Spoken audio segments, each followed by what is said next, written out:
What's up, YouTube? This is Too Raw for TV. All right, so before I get into this video, shout out to the brother Victor with the donation to the channel via the PayPal. And let's talk about one of the more unsung players in Major League Baseball history, one Tony Fernandez. Now, Tony Fernandez, unfortunately, passed away back in 2020 at the age of 57 after suffering a stroke from years of kidney disease.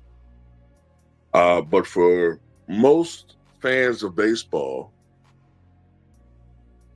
between the 80s and 1990s, Tony Fernandez was an athletic phenomenon. I believe he made his first appearance with the Blue Jays back in 1983. I think his first stint was from 83 to, I want to say, 91. And I think a couple of years later, he was back with the team. I know he won a World Series with them in 1993. I believe his last appearance with the Blue Jays was in 2001, which was also his last year in Major League Baseball. All right. Now, this is the thing about Tony Fernandez. He didn't have those monster seasons. You know, he didn't have a season like where he hit 40 home runs and 40 stolen bases or anything like that. He was more of an old school, more defensive oriented player.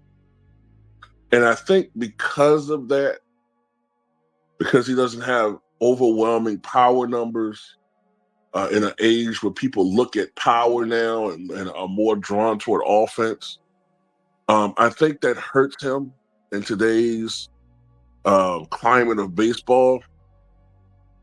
And also I think another thing that hurts Tony Fernandez is just the fact that he played for the Toronto Blue Jays, a Canadian team.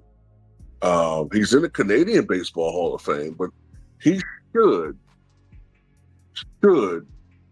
have had his jersey retired by the Toronto Blue Jays. He was extraordinarily consistent in his career with the Toronto Blue Jays. And he was one of the better defensive players at his position, shortstop. I believe he played shortstop and second base, if I'm not mistaken. But anyway, he was one of the best at his position, I think primarily shortstop, in Major League Baseball at the time that he played. You know, I mean, when I think about it, there's probably only one guy that was clearly superior to him at the shortstop position at that time, and that would be the great Ozzie Smith, who, of course, is a no-doubt Hall of Famer. And Ozzie Smith was not a great offensive player. So, as I said before, I think he was hurt primarily because of where he played. Toronto. Toronto only has, I think, 2 players who played for the team for any significant amount of time, a significant portion of their prime, and are in the Hall of Fame. One is Roy Halladay, and the other one that I can think of is Roberto Alomar Jr., who played a lot of his career in other cities.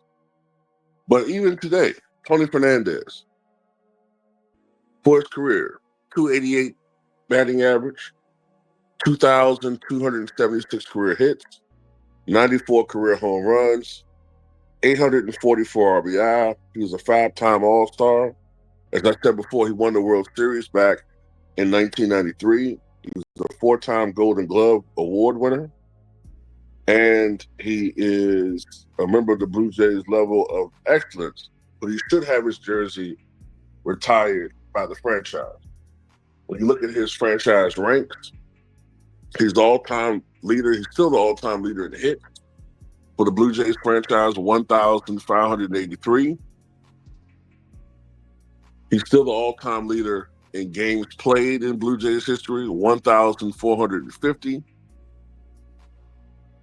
And he's still the Blue Jays all-time leader in triples with 72. He also ranks high in career batting average. He's third with a career 297 batting average. He's fourth in stolen bases with 172. He's fifth in runs scored.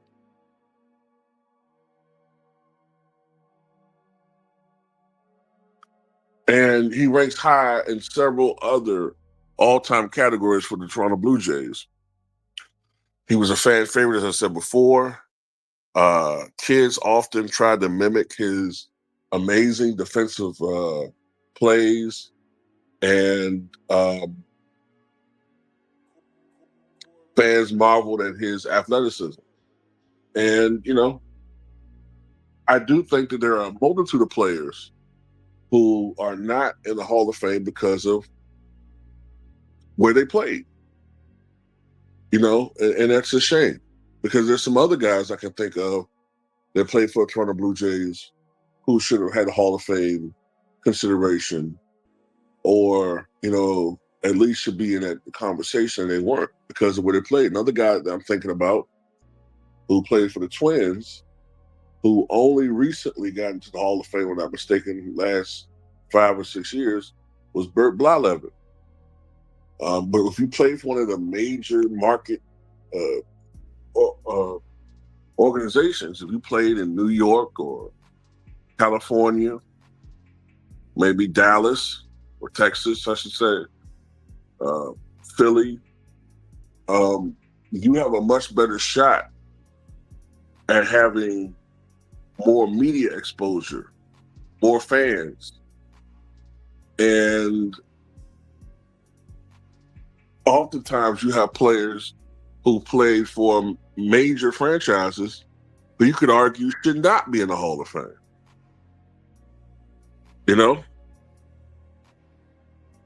So, it is what it is, man. But anyway, tell me what you guys think.